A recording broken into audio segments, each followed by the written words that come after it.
Well, é uma competência muito interessante para o motivo que tem de 3 países bem, mas que 21 clubes a participar, ongeveer 600 muitos a vai competir.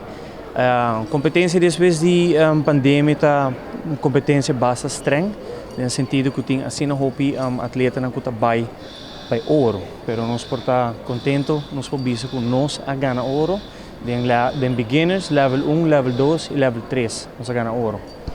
Em nível de competência mesmo, nós a Peru, estava em presente também, qual que é a seleção de Peru mesmo, não mesmo a ganhar nacional de Peru, nós a ganhar campeão de Peru, e não também está presente, nós temos Trinidad e Tobago também, que tem time muito forte que vai a competir contra nós. IGA mesmo, a competência, são muito na mesa, tem muito a participar. Nós temos vários levels a competir, que nós vamos portar 12 nos muito na contra portar 10 de 5 muito. Então, em qual nível ela vai ser muito difícil para nós, conjuntamente com o Jarimar, tem a parte estratégica, com nós podemos de competir contra, se nós temos 1 ou 2 muito contra 10 ou 5 muito.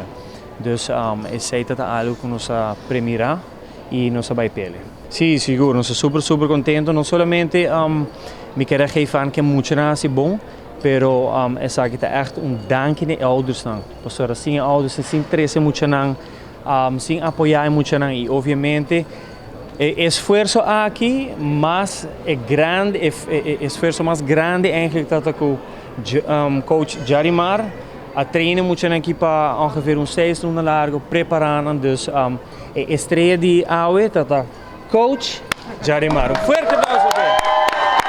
Aqui ajuda que o programa, make sure para nós por chegar a certo nível de competência, não permite que é um que põe em mão delante e make sure para muito aqui prestar ta nos coach Jarimar.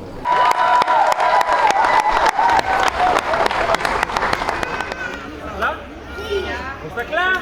¡Sí! 1, 2, 3.